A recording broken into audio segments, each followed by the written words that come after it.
So what this little quick talk is about is how to reduce file sizes for the different documents you're likely to use, either in Brightspace or perhaps just through, say, Google Drive or something like that. There's basically two benefits to it. Generally, it's conserving some space uh, for storage and whatnot. Although in Google, for example, we have unlimited space, but inside of Brightspace, we don't. It's kind of small.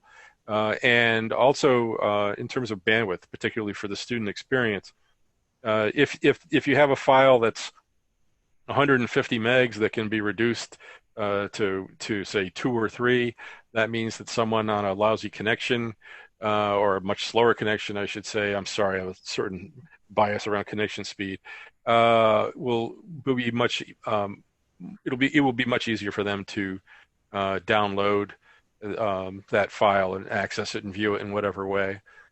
So broadly speaking, compression has a number of benefits. Um, so in terms of tools, to make it really easy, I'll just start, and when you see this number one, by the way, is my screen big enough for people to read? Uh, with anybody? Right. Okay. Good. Good. Um, and there's a few of these online tools that we've identified. There's something called WeCompress. For example, I'll start with that, and the URL is there. And if you like, I can put it in the chat, but it'll also be part of what we share. And you can hand it a variety of documents, and it'll come out with a smaller version of it for you. Um, yeah, you should be seeing a full screen. Are you not seeing? Do you see this wide Chrome document? You say, can you make it full screen? Am I not sharing the whole screen? Let me make sure of that.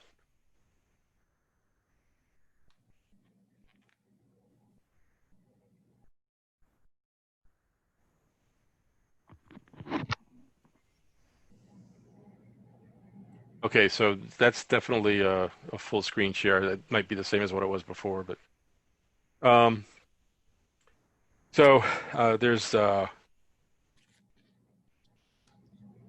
okay, I can make it bigger. Steve, Yep. people in Zoom have the ability to change how large something appears on their own computer, Right, they if can they, make it full screen or not. Yep. or 100% or 200%. So people who do have trouble reading, if you just mouse near the center top of your Zoom window, you should see the view options and you can enlarge it as large as you want for your own viewing. Thank you, Bob. Um, so again, these tools allow you to essentially upload the file, and they will return you a smaller version. There's the one called WeCompress, and there's one called Clip Compress. They have slightly different strengths and weaknesses. If you have trouble with one, you can try the other. Um, the key limitation on these is that they each only accept a 50 megabyte input size, which is plenty for most people, but we do have people posting files of much larger sizes than that. A typical example might be a PowerPoint with a voiceover, something of that nature. We've had people post single versions of files like that, 400, 500, 600 meg. Um, in terms of video and media, does everybody hear me? Joanna says she doesn't hear me.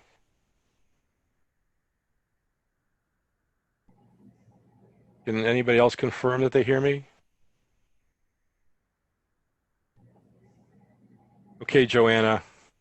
Oh, okay, there you go. In terms of video compression, really the go-to is TechSmith Nomia, which has been until very recently known as TechSmith Relay. At the bottom of this document, I have a link to where we have some training for that. It really is its own topic. It's not that difficult, but it's hard to insert it into this talk. The basic benefits of TechSmith are the obvious one of unlimited storage, which they have. And then the less obvious one of they will shape the connection, the data stream that they send to people based on issues such as the size of the screen they're viewing on and their connection speed. So this allows students basically to have the best experience when they're viewing a video, as opposed to anything like, let's say, loading it into Google, where yes, you have unlimited space, but nothing's being tailored to what this student needs. The other piece that using Nomia gives you is that Nomia has automatic closed captioning, and it has a pretty good interface for editing the closed captions that are generated, so that it's leaps and bounds beyond a TechSmith product that we had a number of years ago called something like Camtasia Relay. So if you haven't used it in a long time, it's well worth going to a session about it, and it's well worth getting to know how to use it. And of course, generally speaking, video is the big bugaboo in terms of space and in terms of compression. Things need to be made to the right size. Another area where we see very large files is in PDFs. And what I'd like to say actually about both the TechSmith Nomia and PDFs before I move into PDFs is that TechSmith Nomia, for example, is storing the information in TechSmith, not in Brightspace. So we're not bumping into our low Brightspace quota in addition to all its streaming capabilities. And the same thing would obtain really with any file. So if you have a PDF, whether it's big or small, one of the best ways to share it inside of Brightspace is by having it, say, in your Google Drive and then linking to it from Brightspace rather than actually embedding it in Brightspace. So anyway, there's a set of instructions for if you have Adobe Acrobat for how to compress a file. This is what that page looks like. I'll just switch to it for a moment. It's actually just a few steps. Let's see, what is it? It's listed as 4 steps, 5, including with the last one is saving your file. And essentially, if you just follow that set of instructions, you will be able to make a much smaller file. And I can show you for just a moment in Acrobat a file that I worked on. I don't know if you can see these fonts. They're probably small. Let's see if I can enlarge that. I'm not sure that I can, so I'll just tell you what I'm doing. This is the original file, and we'll open it up and take a fast peek at it. And it's got a lot of nice artwork in it. And that file weighs in at 173 megabytes. And the version I created using Adobe's procedure, this one called test, only weighs in at 6.4 megabytes. So that's that's about a 20-time reduction. So obviously that will load faster and be more viewable for anybody on any type of connection or device. And you can see that the quality is quite good. In this particular case, I believe most of the compression came out of being able to size the images properly, but I don't really know that. So back to this. This set of instructions for Adobe Acrobat is for sort of an automatic way to compress the whole document. This second group is how to use their tool. They have a tool in Adobe that will allow you to get more specific on certain images and certain features and whatnot if you need to tune something or want to tune something in order to get the degree of compression you'd like and still have the quality that you need. I haven't seen anything that I've tried that really needed this, but I wanted to make sure that you were aware of it. And again, the URL for their help for how to do that is in this document. Also, Adobe offers online compression where you upload your PDF and they will go ahead and compress it for you. The only issue there is that it has a 100 megabyte limit on input file size. which again will serve most people most of the time, but would not serve the file that we just had that was 170 megabytes that we just looked at. There's another one called PDF Resizer, and again, the link is here. And this will take various types of documents, not just PDFs, which is what the Adobe tools do.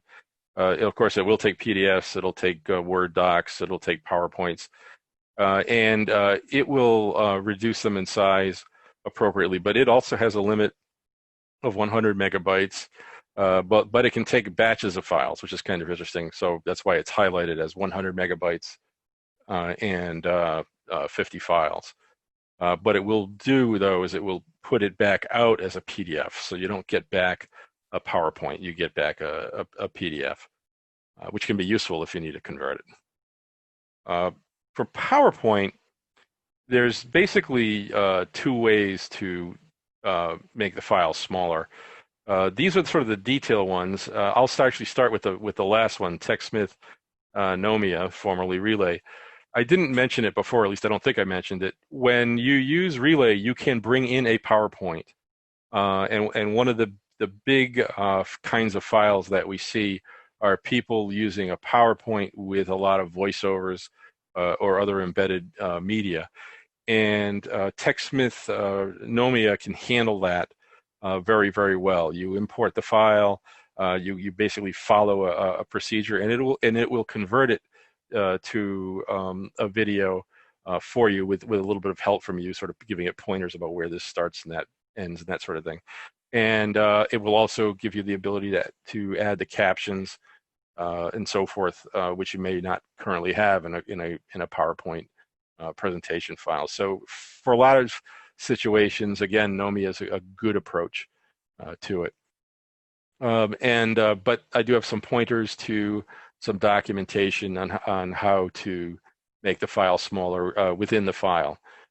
Typically, the big problem, this sort of segues into the next topic of reducing image file sizes. Typically, the big problem is either these big audio files or these very large images that don't need to be as big as they are in order to still look acceptable, as we sort of saw earlier in that one demonstration. So to talk a little bit more about file sizes themselves, the first item there is I have Photoshop don't upload PSD files. This is not an image file size issue, it's just a common error that we've seen. People are working on their sites or whatever, and they upload a PSD. A PSD file is for editing photos in Photoshop. What you want to do if you're making a file in Photoshop or anything else is you want to export the rendered result. Export the PNG or the GIF or the JPEG, whatever it is you happen to be producing. Also, when you're working with files, many of the formats allow you to set the DPI, the dots per inch, and many of them default to about 300 dots per inch, which tends to be overkill for the web. It's a little bit of a holdover from print media, and if you set it, for example, to 150, it will still look perfectly good on people's screens, but it will consume a quarter of the space because instead of, you're now half as many dots per inch horizontally and half as many vertically, which gives you a total of 1/4. So making these images smaller that go into the PowerPoints or into the PDFs has a way of making everything else smaller. And at this end of this document, which is also, again, reminding you, we will share this, is the various links to some of the training materials, in particular, the TechSmith Nomia material. So what we've sort of touched on in this too was, well, how do I use all these files? And what I'd like to do is, this is best handled in some Brightspace training and whatnot, but just to give a quick example, I'm going to flip over to Brightspace and just show you how this can work. If I wanted to add something from, say, my Google Drive, I'm in some content, I'm in some module, I'm going to go to existing activities, and I'm going to select Google Drive, and that will let me link to some document in Google Drive. We won't actually complete that activity my Google Drive is rather large and takes a while to load. And in that case, I need to authenticate. But even after I authenticate, it'll still take quite a while to load. If we wanted to bring in something from Relay, again, we're going to go to our existing activities. We're going to say, oh, here's this thing from Relay, and we'll add something. And I'll let this play out a little bit because this will happen more quickly as a demo. So I'm already able to see some of my content. I'll open up this folder, and I can pick this. I can pick this video.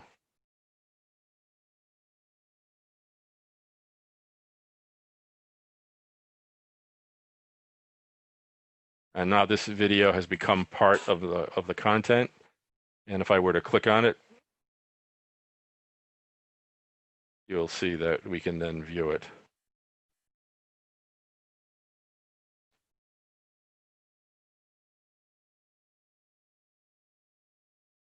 And I think you get the idea. I don't know if you can hear my audio or not. I mean, not my audio, but the audio of This, but you can see how that might work. So it's a similar process for any of these integrations that are coming from the outside. And if you were using it from OneDrive with Office, if that's where you like to store things, kind of the key point is that you want as much as possible stored in applications that are good at storing things like Google Drive or OneNote or in this case, TechSmith Nomia. Rather than just embedding them in the LMS. It makes them more portable. It makes them more portable to different sites that you have. What you probably want to do is just be a little bit clever about how you name things so that you can find them more easily when you want to link to them. And I guess with that, I'm just going to open it up to any questions that any people might have or any comments or anything they'd like to add to this discussion. And you can do it through chat, or you could open up your voice and go ahead and say something.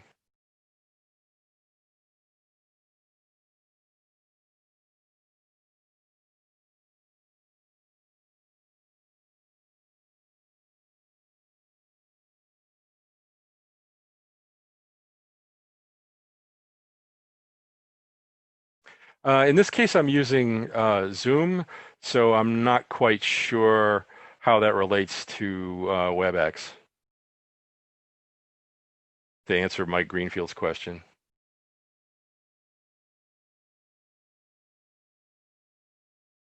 One thing that I can tell you is that I do have the Zoom audio settings set to the same settings as the system settings for audio. You can access, so to answer this question, how do we access TechSmith Nomia? Let me,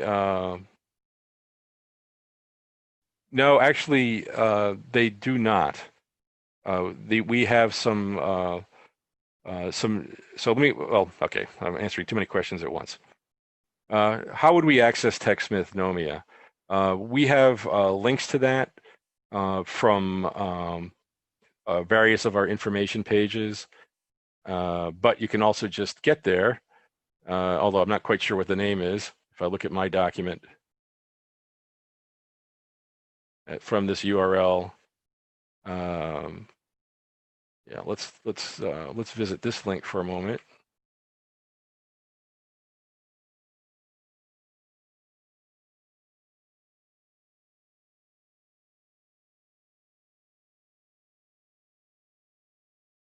And this is the page that will get you to absolutely everything TechSmith, with respect to TechSmith Nomia.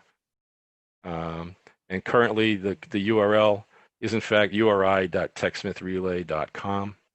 And I'll just type that into the chat here for a moment.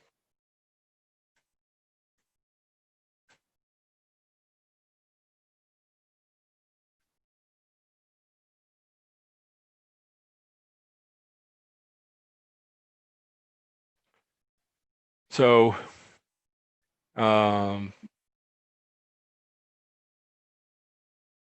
Oh, actually, the chats are being sent to all. Oh, they're not everybody sending them to everybody. I see what's going on. Um, so that was the answer to the question, how do we access TextMythnomia? Now there was a question of, do students need to separately log into Gmail to use the linked Google Drive files? And the answer is no, they don't need to separately log in. They may be required to authenticate. However, the key there is that when you share them of out of Google, make sure the file itself is shared so that anyone with a link can view. That's sort of the key setting there, and then you're guaranteed that people can see it. This situation will be remedied a little better at some point in the near future, but right now that's the best and smartest thing you can do to allow access to students, and easy access to students. Um,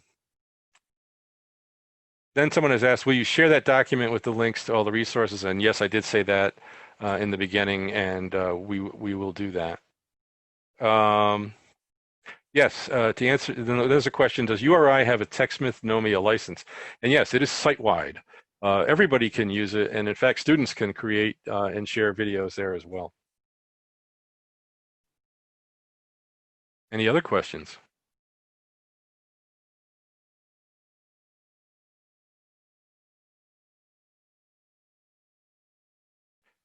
So when you say, what about external individuals who may need to see something, are you referring to video or to Google? Because what you need to do basically in both cases is essentially make the file public. In the case of Google, you can slide by with anyone with the link and share, I believe. But if that doesn't work, then you'll need to make the file public, and and you'll do something very similar in TextMyth Relay.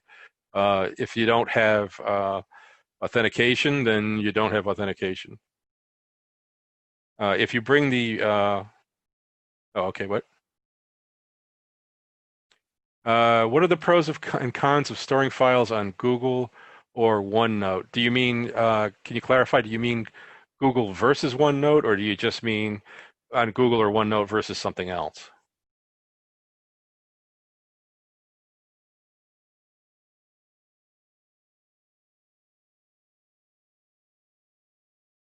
Ah, okay. Uh, to my knowledge, the question was, so is it versus each other, since URI has both? And the answer is, for me at least, is that they're both approximately equivalent.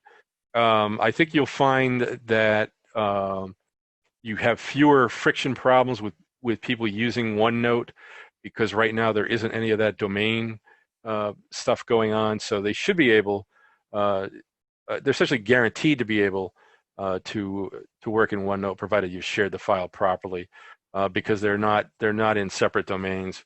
I don't know if you know what I mean when I say this about the domains. I should clarify. Basically, as you know, historically students have a my.uri.edu address, and faculty and staff have a uri.edu address. And the difference was that students with the my accounts were in a different so-called domain. Currently, students are being merged into the URI domain, so it's not going to matter, and that'll make the sharing much more frictionless on the Google side. On the Microsoft OneNote side, students are already part of it, and so there isn't that problem. In terms of the quality of the files, the responsiveness, I'm not sure. I know that most faculty seem to prefer Google, but the Microsoft side is just as valid.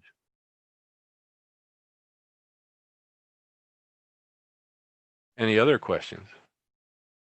Oh, you're welcome.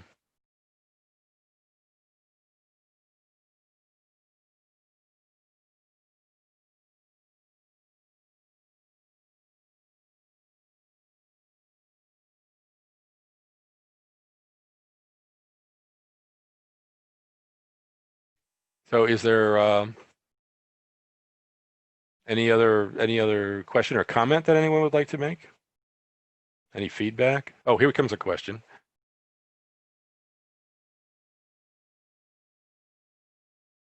The question is, I know I saw in Relay Nomia that it's possible for me to download a copy of a video that I make. Will I be downloading a compressed copy or a fully uncompressed version? Um, you are always downloading a what I'll call a rendered file, like an MP4 or something like that. I believe you can select the format. Um, so that's as compressed as you would like it to be, sort of.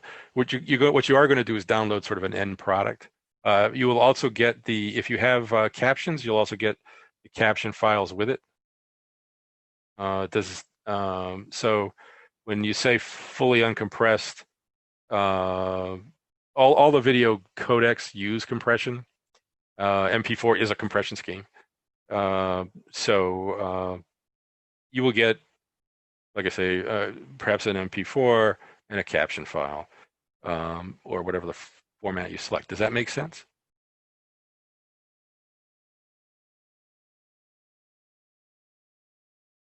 Oh, you're welcome.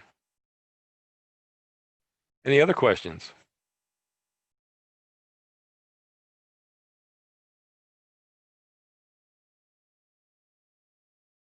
By the way, I'm looking to the side because I have my chat panel on a different screen.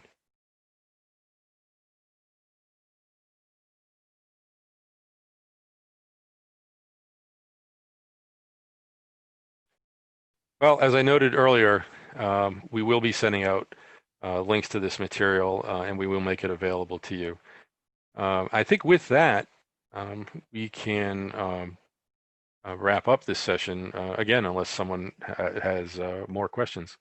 We're basically good until 1:45.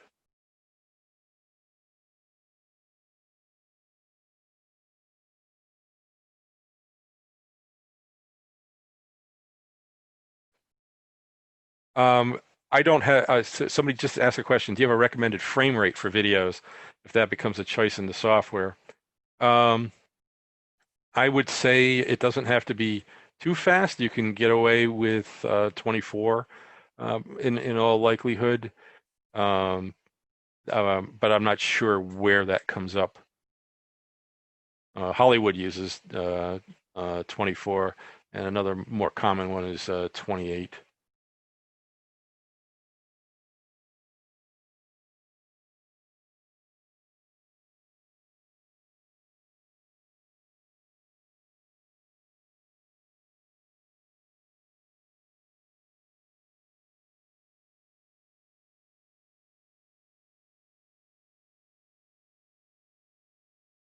Any other questions?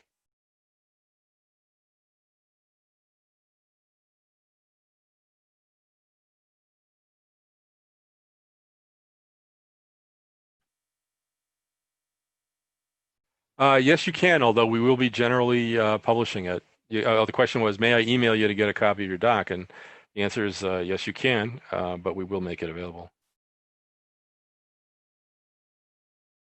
The space limitations in Brightspace, to be precise, are half of 1 gig or 512 megabytes uh, per per FTE.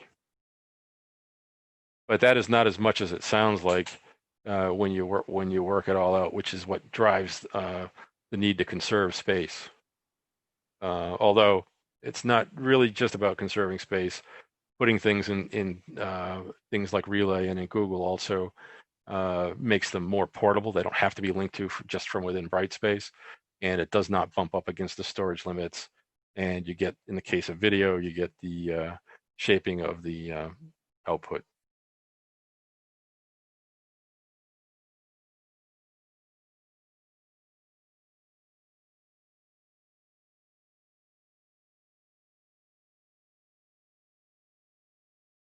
Any other questions? And if you like, you can unmute yourself and ask it orally as well. Stephen, Mike Greenfield, thank you for that limitation. That 500 megabytes per FTE, that's a tiny amount with images and graphics and stuff like that that are not quite as amenable to going up in Relay. And I was wondering if there'd be a recommendation that we take down course content after a semester ends to sort of preserve that space for other uses? That is a good idea in terms of space.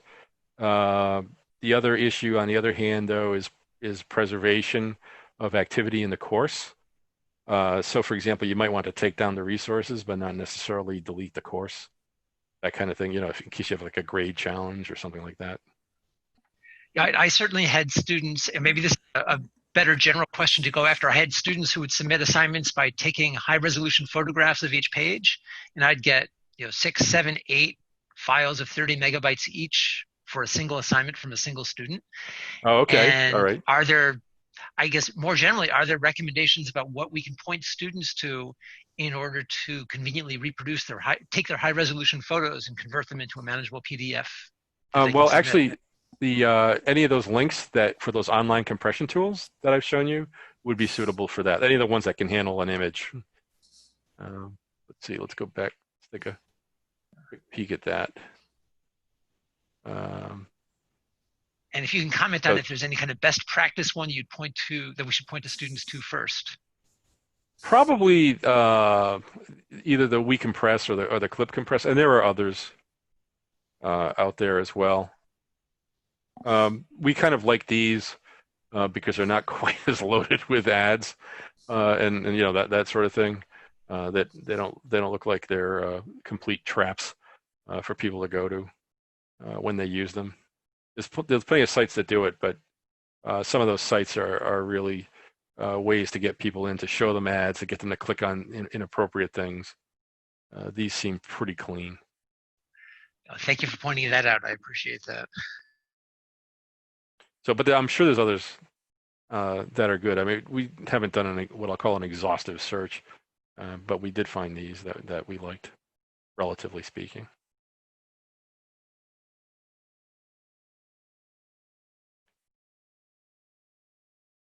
Any other questions?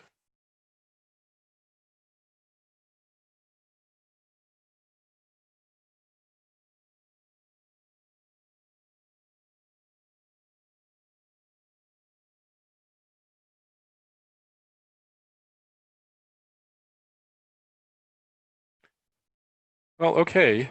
I did see Bob Sand, you had your self unmuted there for a bit, but you didn't say anything. I don't know if you still had a question, sort of lingering in the weeds.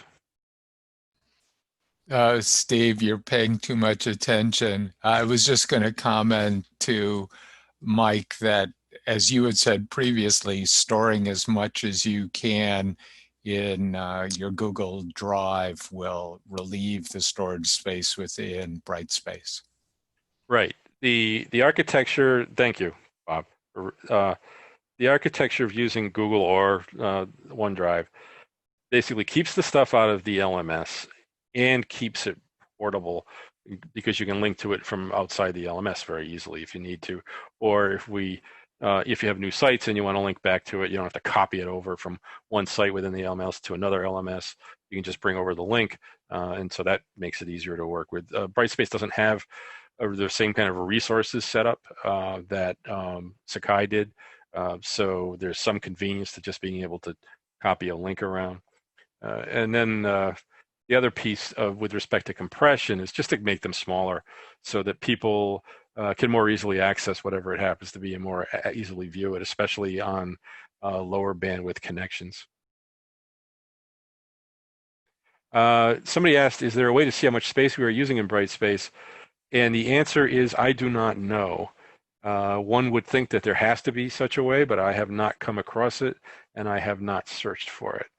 Don't forget, well, first off, let me step back. The space is the total amount of space arrived at by summing the number of users times the half a gigabyte. So we can certainly find out the aggregate usage, how much space are we using, but I haven't seen a way to see how much space are we using for, say, a given user or a given class.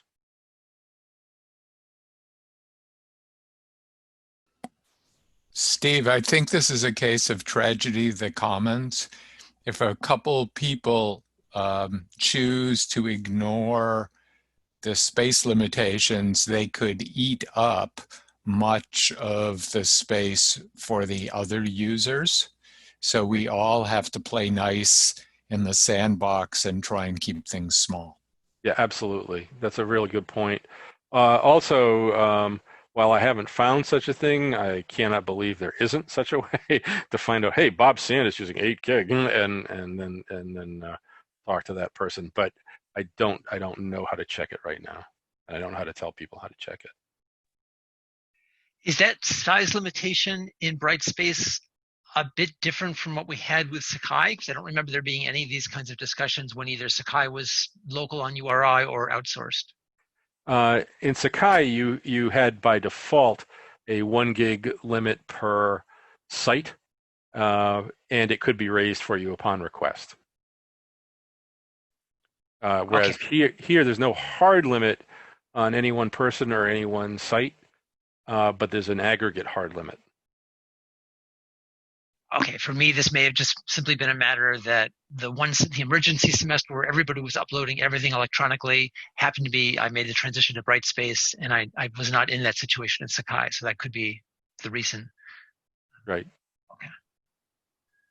Also, in terms of size limits, although we've drifted afield a little bit, in Brightspace, when you import a large file, like when you're doing an import from Sakai or something like that, there is a 1 gig file limit there as well. So if your file is bigger than 1 gig, please contact us, and we'll help you work with that.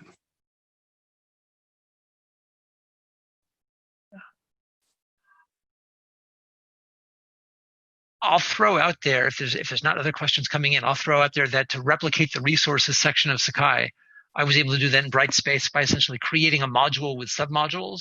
Correct. And I think from the student perspective, it looked a whole lot like resources did in Sakai. Right. You do have access to files and whatnot. It's not as sort of